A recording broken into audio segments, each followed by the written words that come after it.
तर हे पाहूया मित्रांनो. आणखीन एक आपल्या एक्झामला एक प्रश्न विचारला गेलेला आहे, तो आहे पार्ट्स ऑफ स्पीचचा.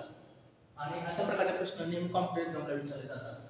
त्या ठिकाणी पार्ट ऑफ स्पीच मध्ये कॉम्पिटेटिव्ह एक्झामसाठी काय प्रश्न विचारला आहे, तर हा प्रश्न नेहमी कॉम्पिटेटिव्ह एक्झामच्या दृष्टिकोनातून महत्त्वाचा आहे. Part of speech for competitive exam असं म्हणू शकतो आपण.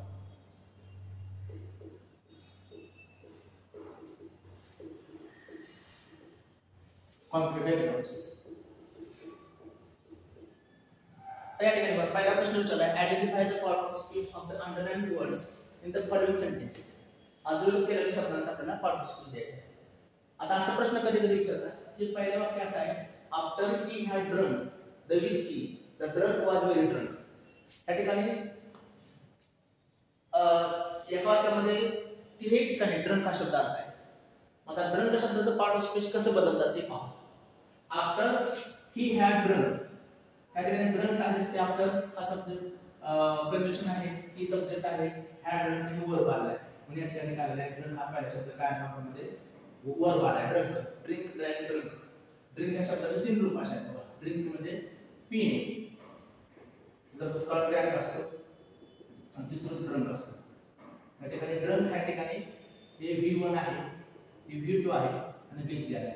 म्हणजे वर्ब आहे. After he had drunk the whisky, त्याने विस्की पिली. The drunk was very drunk. Drunk म्हणजे कोण, द ड्रंक. द हे नाउन आहे. म्हणजे या ठिकाणी दुसरा ड्रंक शब्द लागला आहे आणि नाउन असा ड्रंक, ड्रंक काढायचं म्हणतात द ड्रंक.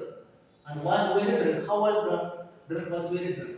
मग this drunk qualifies this drug, and this drug gives more information about this drug. So this is the word, this is noun, and this is an adjective. This is an adjective. हा प्रश्न यशस्वी आहे, 2017 साली आला.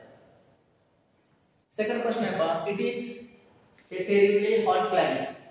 आता या ठिकाणी is दाखवण्यात आलेली आहे. आता इज आपण आता ऍक्टिव्ह वर्ब आहे, टीव्हीचा फॉर्म आहे, पण या ठिकाणी एकच वर्ब आहे म्हणून तर आपण मेन वर्ब असं म्हणायचं. एकच क्रियापद आहे म्हणून मेन वर्ब मध्ये ऍक्टिव्ह वर्ब किंवा मेन वर्ब म्हणून येऊ शकतो.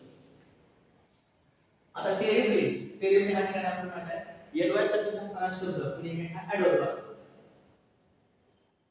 आणि हॉट हे ऍडजेक्टिव्ह आहे. क्लायमेट आहे तर हॉट म्हणजे या प्रकारे ऍडजेक्टिव्ह आहे.